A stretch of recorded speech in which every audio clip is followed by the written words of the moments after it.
Bismillahirrahmanirrahim. Assalamualaikum warahmatullahi wabarakatuh. Waalaikumsalam warahmatullahi wabarakatuh. Alhamdulillahirabbil alamin. Rabbi shrah li sadri wa yassir li amri wahlul 'uqdatam min lisani yafqahu qawli. Allahumma shalli ala sayyidina Muhammad wa ala ali sayyidina Muhammad fil alamin. Saya hormati Bapak Ibu guru SDN dan Alhamdulillah, bersyukur kita kepada Allah karena pada kesempatan hari ini Bapak Ibu kita oleh Allah diberikan nikmat sempat untuk menghadiri undangan saya untuk saya akan memaparkan penerapan budaya positif di sekolah. Bapak Ibu, ini merupakan tugas saya dari guru penggerak, yaitu diseminasi penerapan budaya positif di sekolah. Nah, sebelumnya Bapak Ibu perlu kita ketahui dulu, mungkin Bapak Ibu bertanya-tanya apa itu diseminasi. Apakah sudah ada yang tahu dari Bapak Ibu apa itu diseminasi? Belum. Kalau belum tahu Bapak Ibu, diseminasi itu pengertiannya adalah penyebar luasan ide dan gagasan serta inovasi-inovasi yang ada pada diri kita untuk membuat kemajuan lebih baik yang ada di sekolah. Nah, penerapan budaya positif pastinya kalau kita berbicara budaya itu adalah kebiasaan-kebiasaan Bapak Ibu. Sedangkan positif adalah hal-hal yang baik. Jadi budaya positif di sekolah adalah kebiasaan-kebiasaan baik yang ada di sekolah. Insya Allah di bagian saat ini Bapak Ibu sudah kita lakukan banyak sekali budaya positif atau kebiasaan-kebiasaan positif yang baik di sekolah. Nah, dengan saya melakukan penerapan budaya positif ini, semoga nanti ke depannya bagian satu bisa menjadi lebih maju lagi dan lebih dapat meningkatkan kualitas baik bagi kita sendiri sebagai guru ataupun meningkatkan kualitas murid. Nah, Bapak Ibu, ini adalah tugas aksi nyata saya di modul 1.4. Saya sendiri Bapak Ibu adalah guru penggerak angkatan 10. Lanjut ke slide berikutnya. Nah, Bapak Ibu guru hebat, ini adalah rekan satu kelompok saya di guru penggerak. Bapak Ibu ada kurang lebih 6 orang dengan saya sendiri. Nah, tentunya mari kita belajar bersama, berkolaborasi bersama, saling mendukung satu sama lain. Mari bergerak bersama mewujudkan budaya positif menuju visi profil pelajar Pancasila. Isi paparan yang akan saya sampaikan pada kesempatan kali ini Bapak Ibu adalah perubahan paradigma, stimulus respon dan teori kontrol, disiplin positif dan 3 motivasi perilaku, tindakan-tindakan penguatan disiplin positif, keyakinan keras, hukuman penghargaan, 5 kebutuhan dasar manusia dan 5 posisi kontrol dan restitusi. Insya Allah yang akan saya paparkan sebentar lagi Bapak Ibu. Nah, untuk mengawali aktivitas kita pada hari ini, saya akan memberikan pertanyaan pemantik terlebih dahulu kepada Bapak Ibu semuanya. Setuju atau tidak setuju? Hukuman dapat mendisiplinkan anak. Setuju? Yang kedua, pemberian hukuman dengan hal positif seperti membaca atau membersihkan halaman sekolah dapat meningkatkan disiplin anak. Benar enggak? Ini itu hukuman atau sanksi? Gimana Pak ini? Sanksi apa hukuman? Sanksi sama dengan hukuman Pak Ibu. Oke. Yang ketiga, memberi penghargaan dapat meningkatkan motivasi belajar anak. Ya, Setuju? Nah, sebentar lagi dari pernyataan yang sudah Bapak Ibu sampaikan, nanti kita akan lihat apakah hal yang sudah Bapak Ibu sampaikan setuju atau tidak setuju, sepertinya sudah tepat atau belum tepat. Mungkin untuk saat ini Bapak Ibu berpikiran apa yang ada di sini seperti hukuman dapat mendisiplinkan anak, Bapak Ibu setuju. Nanti apakah pola pikir Bapak Ibu akan berubah atau tidak? Mari bersama-sama kita belajar. Menurut belajar kita hari ini Bapak Ibu, yaitu perubahan paradigma belajar. Paradigma itu pemikiran-pemikiran berbeda. Kemudian disiplin positif dan nilai-nilai sebagai besar. Kebutuhan dasar manusia dan dunia berkualitas. Teori motivasi, hukuman dan penghargaan serta restitusi 5 posisi kontrol, keyakinan dan segitiga restitusi. Sebentar lagi akan kita bahas satu persatu Bapak Ibu. Nah, ini pembelajaran dengan paradigma baru. Pembelajaran paradigma baru adalah pembelajaran yang berpusat pada murid dan dirancang sesuai dengan kebutuhan dasar murid atau pembelajaran terdiferensiasi sehingga setiap siswa dapat belajar sesuai kebutuhannya untuk mewujudkan profil pelajar Pancasila. Nah, ini budaya positif Bapak Ibu. Budaya positif adalah suatu pembiasaan yang bernilai positif yang di dalamnya mengandung sejumlah kegiatan yang mampu menumbuhkan karakter murid yang lahir dari disiplin positif. Pengertian dari budaya positif. Nah, sekarang saya punya sedikit permainan. Cobalah buka. Lakukan permainan ini secara berpasangan A dan B. Mungkin Bapak Ibu ada yang berkenan untuk maju, 2 orang. Oke Pak Yudi, terima kasih. Bersama siapa? Oke, Pak Yudi dan Pak Yono, terima kasih. Lakukan permainan ini secara berpasangan A dan B. Sobek secari kertas. Ada set bunyi enggak? Secari kertas. Kemudian tuliskan hal paling berharga dalam hidup Anda. Satu saja, Pak Yono aja. Yang A, menulis sesuatu yang sangat berharga di dalam kehidupan Pak Yono. Istri. Pulpen. Boleh salah ya, apa salah? Tidak ada salah dan benar Bapak Ibu. Tidak boleh harus dipatoki. Jadi penting. Oke, sudah Pak Yono ya, sudah ditulis sesuatu hal yang paling berharga. Kemudian genggam sesuatu yang sangat berharga tersebut dalam kepalan tangan Pak Yono.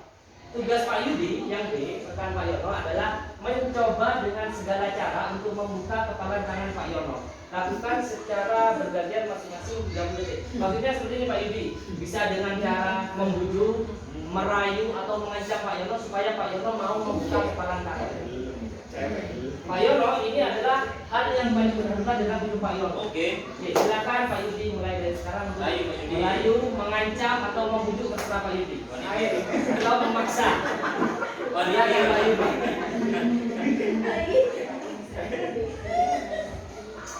Ayo Pak. Oke, rayuan. Apakah dibuka oleh Pak Yono? Tidak. Tidak. Mungkin bisa dengan ancaman. Sokok. Dengan sogokan Paling kira orang. Paling kira.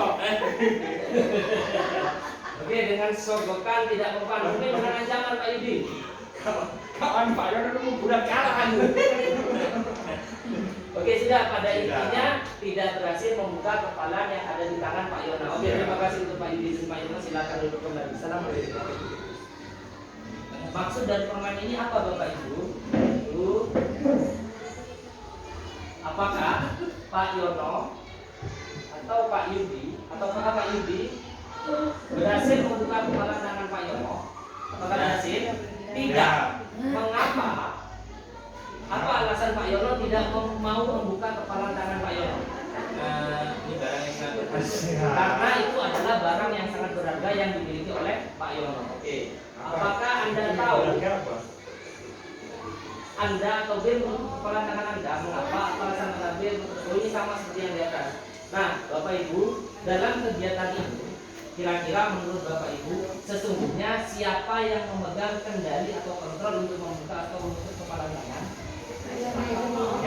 Kalau diibaratkan dari diri kita sendiri, siapa yang memiliki kontrol? Kita. Diri kita sendiri. Jadi orang lain apakah bisa mengontrol kita? Tidak bisa. Kendali kontrol ada di dalam diri kita. Masuk ke teori kontrol. Teori kontrol, ya. Miskonsepsi tentang makna kontrol. Nah ini kebanyakan dalam modul yang saya pelajari Bapak Ibu di modul 1.4 ini banyak miskonsepsi dari paradigma guru saat ini bahwa seolah-olah ilusi guru mengontrol murid. Padahal yang dijelaskan teori kontrol tadi, kita mengontrol diri kita sendiri. Orang lain tidak bisa mengontrol kita. Nah, miskonsepsinya yang ada pada kita saat ini, ilusi guru mengontrol murid. Ilusi bahwa semua penguatan positif, efektif dan bermanfaat seperti tadi yang pernyataan hukuman-hukuman. Ilusi bahwa kritik dan membuat orang merasa bersalah dapat menguatkan karakter. Ilusi bahwa orang dewasa memiliki hak untuk memaksa, seperti kita memaksakan sesuatu kepada murid. Apakah itu betul? Sebenarnya itu tidak betul karena murid harus memiliki kontrol atas dirinya sendiri. Kemudian yang selalu harus kita ingat, bila kita ingin membuat kemajuan perlahan, sedikit ubahlah sikap atau perilaku Anda. Namun bila kita ingin memperbaiki cara-cara pertama kita, maka kita perlu mengubah kerangka acuan kita. Ubahlah bagaimana Anda melihat dunia, bagaimana Anda berpikir tentang manusia, ubahlah paradigma Anda, skema pemahaman dan penjelasan aspek-aspek tertentu tentang realitas atau sesuatu yang nyata. Perubahan paradigma stimulus respon kepada pendekatan teori kontrol. Kalau stimulus respon, realitas kebutuhan kita sama. Sedangkan pada teori kontrol, realitas kebutuhan kita berbeda. Stimulus respon, semua orang melihat yang sama. Sedangkan pada teori kontrol, setiap orang memiliki gambaran berbeda. Stimulus respon, kita merubah orang lain agar berpandangan yang sama dengan kita. Contohnya seperti kita menyuruh murid melakukan sesuatu yang kita inginkan. Sedangkan pada teori kontrol, kita berusaha memahami pandangan orang lain tentang dunia. Misalkan sebuah murid melakukan kesalahan atau pelanggaran, bukan lalu kita menghukumnya agar dia menjadi yang kita inginkan, tapi dilihat mengapa murid melakukan dan seperti itu. Kita harus memahami itu dulu, Bapak Ibu. Perilaku buruk, kalau stimulus respon, perilaku buruk dianggap sebagai kesalahan. Apabila di teori kontrol, semua perilaku memiliki tujuan. Bahkan sekalipun perilaku yang salah itu pasti ada tujuan. Dalam stimulus respon, orang lain dapat mengontrol saya. Sedangkan pada teori kontrol, Anda tidak bisa mengontrol orang lain.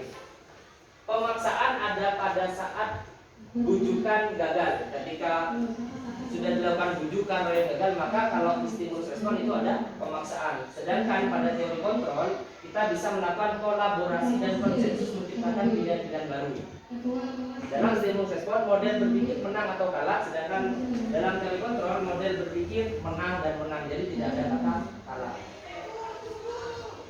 Nah, yang selanjutnya Bapak Ibu, makna disiplin.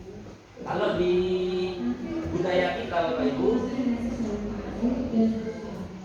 disiplin telah berubah menjadi sesuatu yang dilakukan seseorang pada orang lain untuk mendapatkan kepatuhan.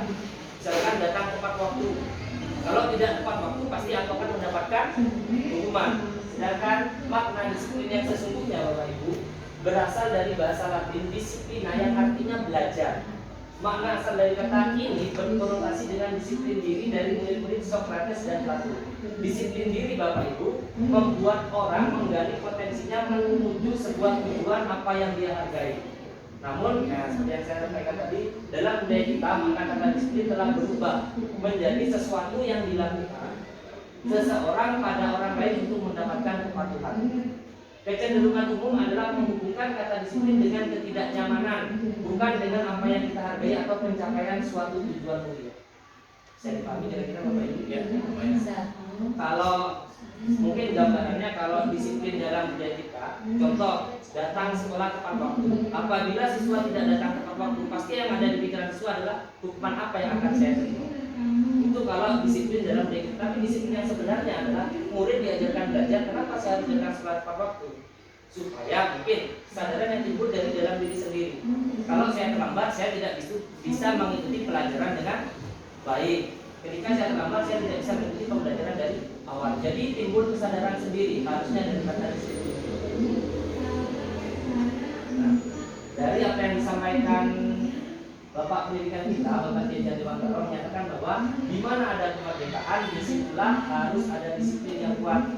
Sungguh pun disiplin itu bersifat self disiplin, yaitu kita sendiri yang mewajibkan kita dengan sekeras-kerasnya. Tapi itu sama saja, sebab kita tidak cakap melakukan self disiplin, wajiblah penguasa lain mendisiplinkan diri kita.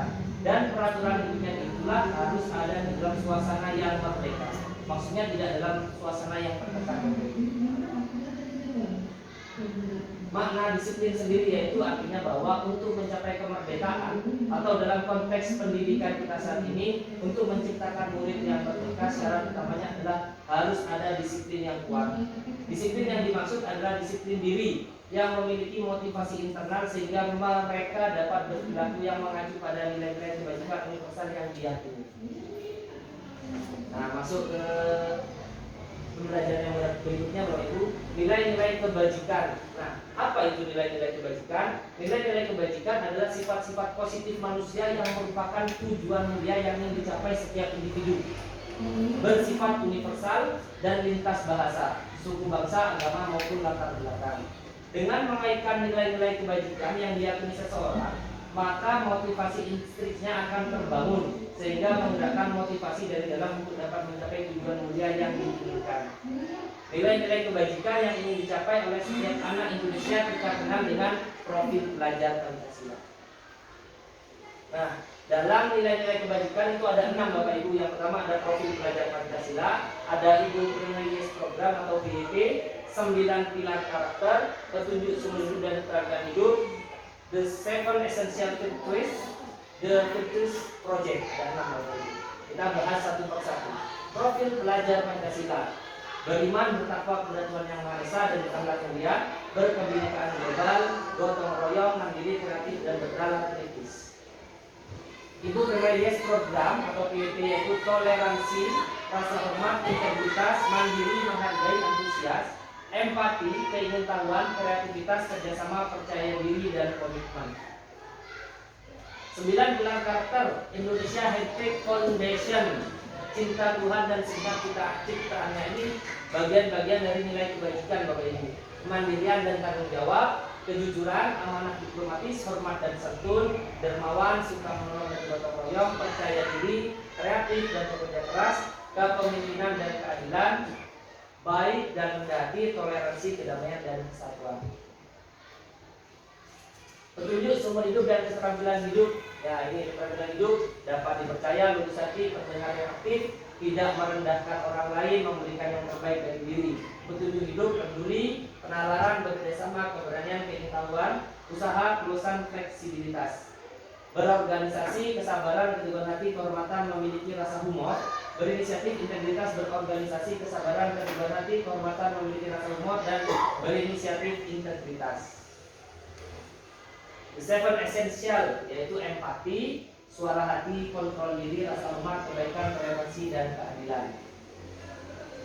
Oke. Yang selanjutnya yaitu proyek nilai-nilai kebajikan. Ya, di sini nilai-nilai kebajikan itu diantaranya ada peduli, rajin, integritas, rasa hormat, keterus terangan, keberanian, kebahagiaan, tanggung jawab, sampai pada yang bawah sendiri itu pengertian. Yaitu adalah proyek dari nilai-nilai kebajikan. Nah, sekarang kita masuk ke kebutuhan dasar manusia. Menurut Dr. William Glasser, Bapak Ibu, kebutuhan dasar manusia itu ada 5. Yang pertama yaitu bertahan hidup, contohnya seperti makan, tempat tinggal, dan lain sebagainya. Kebutuhan dasar manusia yang kedua adalah kasih sayang dan rasa diterima. Pasti dari setiap manusia itu ingin disayang dan ingin diterima oleh kelompoknya. Mbaknya ngantuk? Oke, tidak lama lagi, sebentar lagi ya, sabar. Yang ketiga adalah kebebasan. Ini adalah kebutuhan dasar manusia. Oke, yang keempat kesenangan dan penguasaan. Dari kelima ini menjadi kebutuhan dasar manusia yang dimana manusia pasti menginginkannya, Bapak Ibu. Nah, kita masuk ke dunia berkualitas. Apa itu dunia berkualitas? Dunia berkualitas adalah tempat khusus di dalam pikiran kita, di mana kita menyimpan gambaran representasi dari semua yang kita inginkan.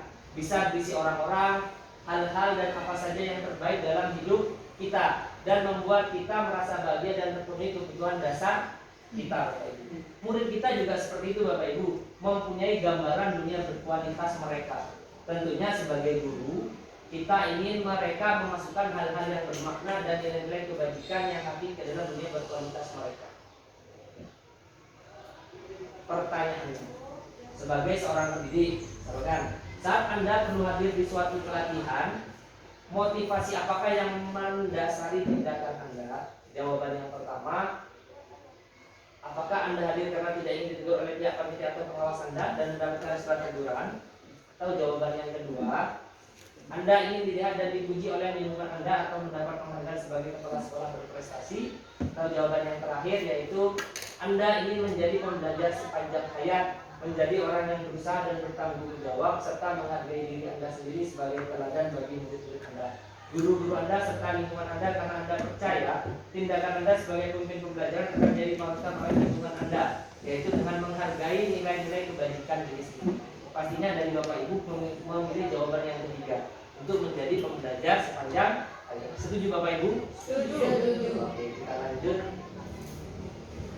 Diana dosen dalam bukunya Structuring School Discipline menyatakan ada 3 motivasi perilaku manusia. Jadi perilaku manusia itu didasari oleh 3 motivasi Bapak Ibu. Nah, kita bahas satu persatu, yaitu 3 motivasi perilaku manusia. Yang pertama, menghindari ketidaknyamanan atau hukuman. Pertanyaannya, apa yang akan terjadi apabila saya tidak melakukannya? Pasti akan mendapatkan hukuman dengan rasa ketidaknyamanan. Yang kedua, motivasi perilaku manusia. Manusia itu melakukan sesuatu, mungkin ingin mendapat penghargaan. Apa yang akan saya dapatkan apabila saya melakukannya? Contoh mungkin dari Bapak Ibu di kelas, ketika memberikan siswa sebuah tugas, yang bisa cepat selesai mengerjakan tugas, Pak Guru kasih bintang atau apa. Nah, itu termasuk salah satu dari 3 motivasi perilaku. Dan yang terakhir, yaitu 3 motivasi perilaku adalah menghargai nilai-nilai kebajikan. Saya akan menjadi orang yang seperti apa bila saya melakukannya. Untuk yang 1 dan 2, ini motivasinya eksternal Bapak Ibu. Sedangkan yang 3 ini motivasinya internal atau dari diri sendiri. Nah, lanjut Bapak Ibu, kita masuk ke disiplin positif.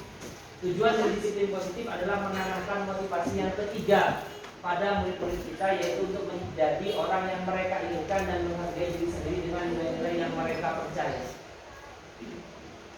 Disiplin positif, kita menghindari sebuah hukuman. Kita menggunakan konsekuensi dan restitusi. Pasti di dalam pikiran waktu apa itu restitusi? Sama nanti akan kita bahas tentang konsekuensi dan restitusi. Yang jelas di modul yang saya pelajari di guru penggerak ini, kita diusahakan menghindari hukuman. Kenapa? Karena nanti Bapak Ibu kita akan bahas satu. Contoh kasus, analisis kasus. IPA kurang menguasai pelajaran matematika, sehingga pada saat pelajaran tersebut berlangsung, dia lebih banyak berdiam diri atau menggambar di buku pelajarannya. Pada saat guru matematikanya, Pak Seno, menanyakan pertanyaan kepada IPA menjadi gugup dan tak sengaja menjatuhkan tasnya dari kursi, serta tiba-tiba menjadi gagap pada saat berupaya menjawab, karena IPA pada dasarnya memang tidak menguasai pelajaran matematika.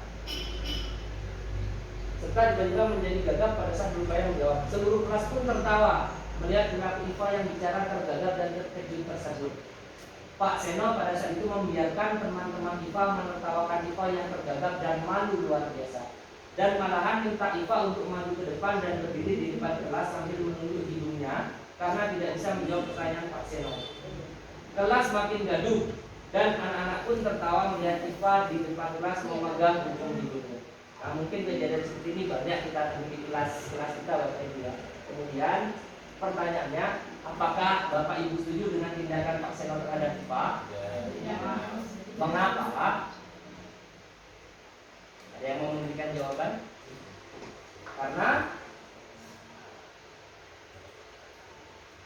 Karena pastinya tindakan Pak Seno Bapak Ibu itu membuat IPA yang pertama malu, yang kedua menjatuhkan mentalnya di depan teman-teman. Kita sebagai guru Bapak Ibu jangan sampai melakukannya. Nah, kemudian menurut anda tindakan Pak Seno adalah sebuah hukuman atau konsekuensi? Hukuman. Mengapa? Karena ini Bapak Ibu, hukuman bersifat tidak terencana atau tiba-tiba. Anak atau murid tidak tahu apa yang akan terjadi dan tidak dilibatkan. Itu adalah sebuah hukuman. Contoh murid melakukan kesalahan tiba-tiba disuruh itu tanpa tahu apa yang dia harus lakukan apabila dia melakukan. Hukuman bersifat satu arah dari pihak guru yang memberikan, dan murid hanya menerima suatu hukuman tanpa melalui suatu kesepakatan atau pengarahan dari pihak guru baik sebelum atau sesudahnya. Hukuman yang diberikan bisa berupa fisik maupun psikis. Murid atau anak disakiti oleh suatu perbuatan atau kata-kata. Analisis kasus yang kedua Bapak Ibu dulu.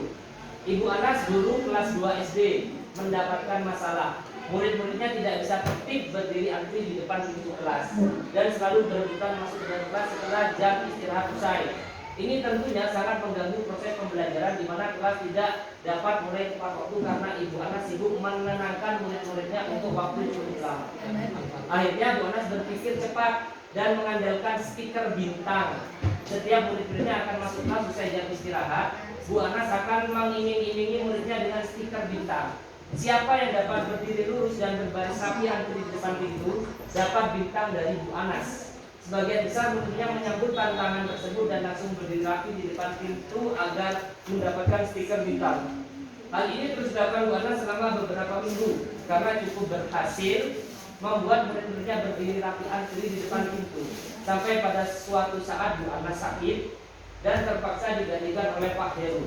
Pak Heru tidak mengetahui tentang stiker bintang dan benar saja pada saat mau masuk kelas usai jam istirahat, murid-murid kelas 2 kembali berebutan masuk kelas. Apa yang terjadi? Karena Pak Heru tidak menerapkan apa seperti Pak karena dia menerapkan stiker bintang. Ya, jadi muridnya menjadi gaduh kembali. Berarti murid menjadi tertib, menjadi rapi karena mau mendapatkan stiker bintang. Berarti menurut Bapak Ibu, kira-kira motivasi yang didapat murid untuk berbaris tertib itu motivasi dari luar atau dari dalam diri sendiri?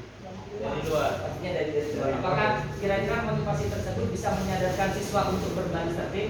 Bisa. Sementara bisa. Kayak yang ini bisa. Untuk sementara Bisa. ketika mendapatkan bintang bisa, tapi ketika tidak ada bintang apakah bisa? Bisa. Dia kena Pak dulu kan. Nah, ini yang sudah kita bahas bersama ya. Nah, ini yang dimaksud dihukum oleh penghargaan. Seperti stiker bintang tadi itu adalah hukuman yang berupa penghargaan. Jadi hukuman itu bukan hanya menyakiti Bapak Ibu. Hukuman juga bisa penghargaan.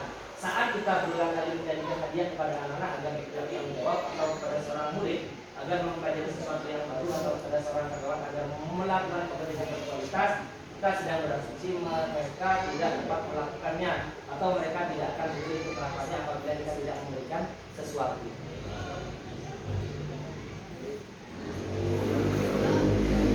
Konsep disiplin dengan identitas gagal. Disiplin dengan identitas gagal yaitu ada dua, hukuman dan penghargaan. Jadi Bapak Ibu harapannya setelah kita sharing dan belajar bersama, hindari hukuman dan diusahakan hindari penghargaan.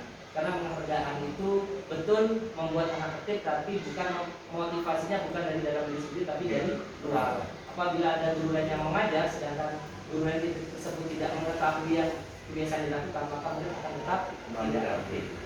Hukuman, sesuatu menyakitkan harus terjadi, membuat anak-anak sakit, entah itu fisik maupun hati, untuk jangka waktu lama. Karena sebagai bapak atau guru kita diusahakan harus menghindari hukuman karena kita tidak tahu, mungkin kita ketika murid melakukan kesalahan, misalnya kita memarahinya, bisa jadi ketika kita marah, murid itu dengan apa yang kita ucapkan itu membekas dalam hatinya, dan itu bisa jadi terlihat sampai nanti ketika murid itu dewasa.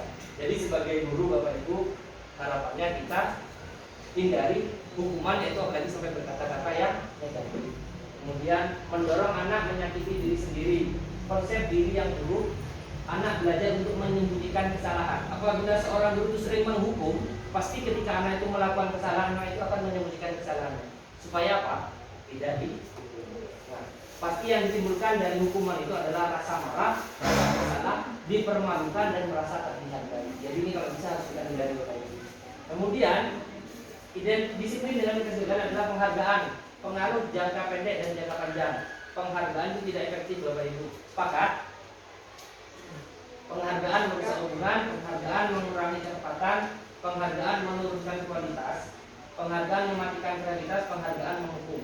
Yang dimaksud penghargaan menurunkan kualitas, menurunkan kreativitas, dan penghargaan menghukum seperti yang sudah saya sebutkan tadi Bapak Ibu. Konsekuensi, hukuman, penghargaan, konsekuensi. Apabila konsekuensi Bapak Ibu sudah terencana atau sudah disepakati. Jadi mungkin ketika kita di kelas kita harus, ketika peraturan kelas harus kita sepakati bersama. Dan diusahakan ketika membuat peraturan kelas kita melibatkan siswa. Apabila siswa itu melanggar aturan kelas harus ada konsekuensi. Nah, konsekuensi itu sudah terencana atau sudah disepakati, sudah dibahas dan disetujui oleh murid dan guru. Umumnya bentuk-bentuk konsekuensi dibuat oleh pihak guru atau sekolah, dan murid sudah mengetahui sebelumnya konsekuensi yang akan diterima bila ada pelanggaran. Murid tetap dibuat tidak nyaman untuk jangka waktu pendek. Konsekuensi biasanya diberikan berdasarkan suatu data yang umumnya dapat diukur. Sikap guru di sini senantiasa memonitor murid. Itu konsekuensi. Hukuman atau konsekuensi: terlambat hadir di pembelajaran daring 15 menit dan diminta untuk tinggal 5 menit sudah selesai tugas ketinggalan pembelajaran. Masuk hukuman atau konsekuensi. Masuk konsekuensi. Murid diminta untuk push up 15 kali karena tidak menggunakan mesin ke sekolah. Itu teman. Menggantikan kertas tugas teman yang telah dicoret-coret. Mencatat 100 kali di dalam buku kalimat saya tidak akan terlambat lagi karena terlambat ke sekolah. Hukuman. Konsekuensi.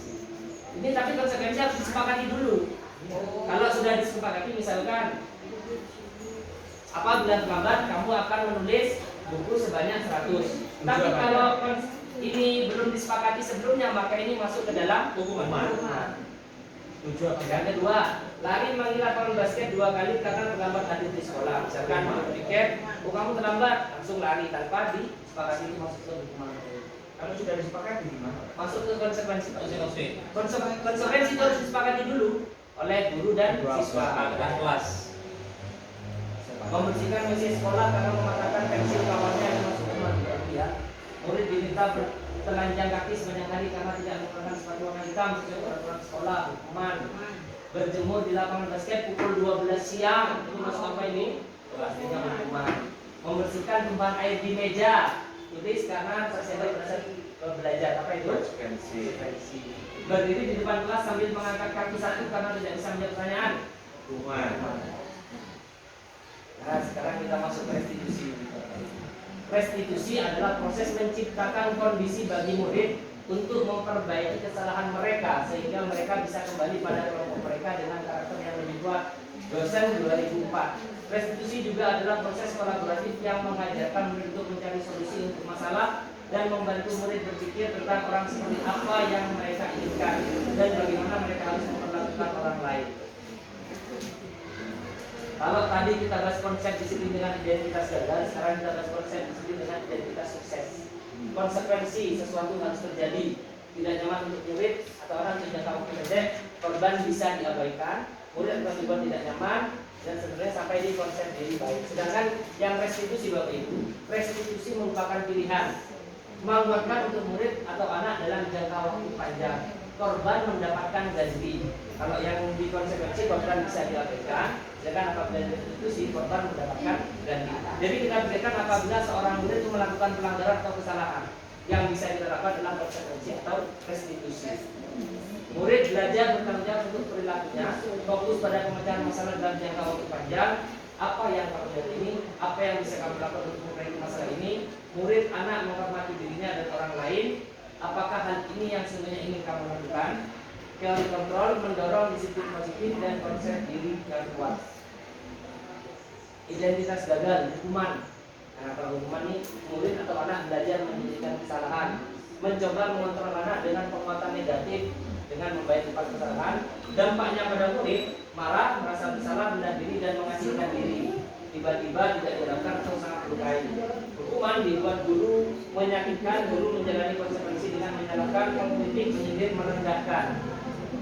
Kalau identitas sukses disiplin yaitu ada konsekuensi dan restitusi. Murid atau anak belajar taat peraturan. Murid atau anak belajar memecahkan masalah. Kalau konsekuensi itu biasanya taat peraturan. Tapi kalau restitusi, anak itu belajar untuk memecahkan sebuah permasalahan. Mencoba mengontrol dengan penguatan positif. Anak paham bahwa dirinya sendiri yang pegang kendali kontrol. Nah, konsekuensi kehilangan hak, waktu jeda seorang diri. Dengan restitusi, murid anak tidak kehilangan waktu namun bersemangat untuk memperbaiki diri. Konsekuensi sudah diketahui masuk akal karena sudah dibuat kesepakatan. Restitusi berupa undangan untuk mengadakan restitusi. Dibuat konsekuensi dibuat oleh guru dan murid. Restitusi dibuat oleh murid kita sebagai fasilitator Bapak Ibu. Kemudian untuk konsekuensi membantu guru menyatakan peraturan, melakukan peringatan dan menerapkan konsekuensi. Sedangkan restitusi menguatkan guru menyebutkan keyakinan keras membimbing kerangka acuan berpikir restitusi murid apapun. Restitusi sebuah cara menanamkan disiplin positif pada murid. Restitusi bukan untuk menebus kesalahan, namun untuk belajar dari kesalahan. Restitusi mencari kebutuhan dasar yang mendasari tindakan. Restitusi memperbaiki hubungan. Restitusi adalah tawaran bukan pemaksaan. Restitusi menuntun untuk melihat ke dalam diri. restitusi diri adalah cara yang paling baik. Restitusi fokus pada karakter bukan tindakan. Restitusi itu menguatkan, restitusi fokus pada solusi. Pemecahan masalah. Ketika ada siswa hadir terlambat, contoh kalau hukuman, siswa disuruh berdiri di depan kelas hingga jam istirahat. Kalau konsekuensi, menyanyikan lagu Indonesia Raya sesuai kesepakatan kelas yang sudah dibuat. Apabila restitusi, menanyakan nilai-nilai kebajikan yang diyakini untuk memperbaiki kesalahan. Contoh, apabila seorang anak itu datang terlambat, pasti seorang anak itu memiliki alasan. Kenapa anak itu terlambat? Nah itu harus kita tanyakan. Misalkan, saya terlambat karena tidur kemalaman Pak. Nah, restitusinya bagaimana pendekatannya? Lalu bagaimana nak supaya kamu tidak terlambat lagi? Pastinya siswa menjawab, saya tidak akan tidur terlalu malam. Nah itu bagian dari solusi tanpa menyakiti atau tanpa membuat murid merasa bersalah. Nah kita masuk ke 5 posisi kontrol Bapak Ibu. Kita sebagai guru, kita di sini memiliki 5 posisi kontrol, yaitu yang pertama adalah penghukum, yang kedua pembuat murid merasa bersalah, 3 teman, 4 pemantau, dan 5 manajer. Nah masing-masing ini kita termasuk guru yang berada di posisi kontrol yang mana? Apakah penghukum, pembuat merasa bersalah, teman, pemantau, atau manajer? Posisi kontrol saya adalah kalau penghukum terlambat lagi, pasti terlambat lagi, selalu datang terlambat. Kapan bisa datang? Itu contoh kalau penghukum. Kalau membuat rasa bersalah, ibu sangat kecewa sekali dengan kamu. Kenapa setiap hari terlambat? Kalau teman, ayo bantulah demi ibu ya. Biasanya kalau teman itu guru sama murid itu dekat Bapak Ibu. Apabila pemantau, jika kamu yakini apapun bisa memperbaikinya, pemantau ini identik dengan memberikan konsekuensi, yaitu sudah dengan kesepakatan. Kalau manajer itu identik dengan restitusi. Jika kamu yakini apakah kamu bersedia memperbaikinya. Nah ini posisi kontrol yang beberapa waktu sudah saya terapkan kepada siswa kelas 6 yang melakukan kesalahan dan pelanggaran. Bapak Ibu, saya mencoba menerapkan restitusi kepada 2 siswa. Oke lanjut Bapak Ibu. Nah yaitu yang selanjutnya adalah keyakinan kelas. Apa itu keyakinan kelas? Yaitu nilai-nilai kebajikan universal yang disepakati secara tersirat dan tersurat lepas dari latar belakang suku, negara, bahasa maupun agama. Itu keyakinan kelas. Mengapa? Seseorang akan lebih tergerak dan bersemangat untuk menjalankan keyakinannya daripada hanya sekedar mengikuti serangkaian peraturan tertulis tanpa makna. Peraturan kelas yang sudah kita buat, murid-murid pun demikian, mereka perlu mendengarkan dan memahami. Jadi peraturan yang sudah kita buat, murid itu harus paham Bapak Ibu, supaya sesungguhnya tentang peraturan yang diberikan, apa nilai-nilai kebajikan di balik peraturan tersebut, apa tujuan utamanya, dan menjadi tidak tertarik atau takut sehingga hanya sekedar mengikuti serangkaian peraturan-peraturan yang mengatur mereka tanpa memahami tujuan mulianya. Pembentukan keyakinan kelas bersifat lebih abstrak daripada peraturan yang lebih rigid dan konkret. Pernyataan-pernyataan universal, pernyataan dibuat dalam bentuk positif, tidak selalu banyak sehingga mudah diingat dan dipahami oleh semua warga kelas. Dapat diterapkan di lingkungan tersebut, semua warga kelas hendaknya ikut berkontribusi dalam pembuatan keyakinan kelas lewat kegiatan surat pendapat. Nah, ini penerapan keyakinan kelas Bapak Ibu. Untuk keyakinan kelas PJOK yang sudah saya buat itu dari awal ketika saya masuk di badan saya itu, yaitu adalah 3T1B. Tertib, tidak mengurus lawan, tidak menyalip, berangkat bersama, pulang bersama. Namun keyakinan kelas yang sudah saya buat ini masih belum masuk ke keyakinan kelas Bapak Ibu, tapi masuk ke peraturan. Karena sebelumnya ketika saya belum mendapatkan materi ini, saya ini lebih ke membuat peraturan bukan keyakinan kelas. Kenapa? Karena ketika keyakinan kelas harus menggunakan kata-kata yang positif seperti tidak mengganggu, tidak menyalip, itu tidak disarankan Bapak Ibu. Mungkin dari kalimat tidak mengganggu kawan itu bisa diganti dengan kata-kata saling menyayangi. Tidak menyalip ini bisa masuk ke tertib Bapak Ibu. Jadi akan saya revisi. Ini peraturan keyakinan kelas. Nah kemudian yang terakhir Bapak Ibu, segitiga restitusi. Apa itu segitiga restitusi? Segitiga restitusi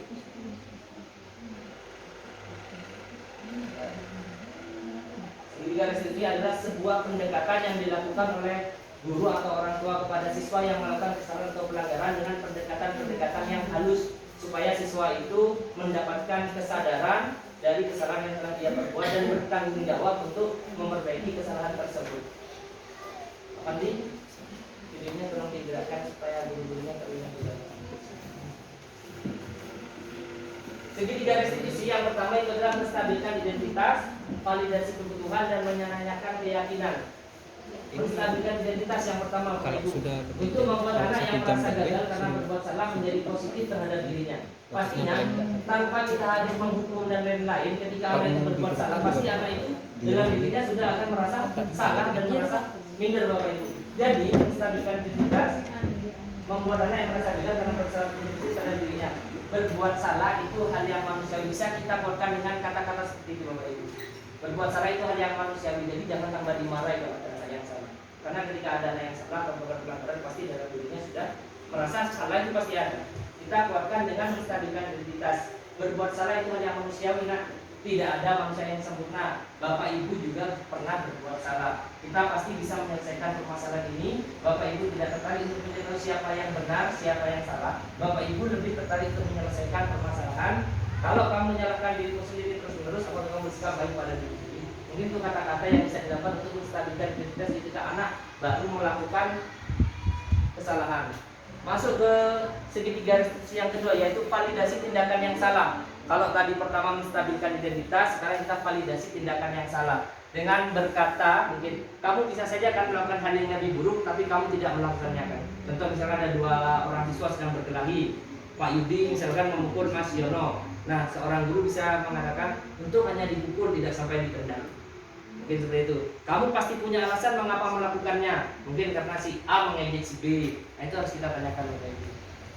Apa yang penting bagi kamu? Ya Pak, dia telah mengejek orang tua saya tidak terima.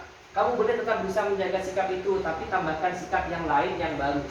Maukah kamu belajar cara lain untuk mendapat yang kamu butuhkan tanpa harus membunuh? Apakah kamu bisa melakukan dengan lebih baik? Sebagainya itu yang harus kita tanyakan kepada semua, yaitu masuk ke validasi tindakan yang salah. Yang terakhir yaitu menanyakan keyakinan. Anak melihat kesalahannya dihubungkan dengan norma sosial dan nilai-nilai yang mendasari manusia berinteraksi dengan orang lain. Apa nilai yang kita percaya di kelas atau sekolah kita? Ketika setelah kita membuat keyakinan kelas, ketika ada siswa melakukan kesalahan, kita hubungkan dengan keyakinan yang sudah kita buat.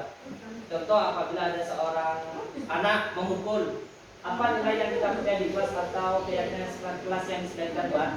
Rasa saling menyayangi.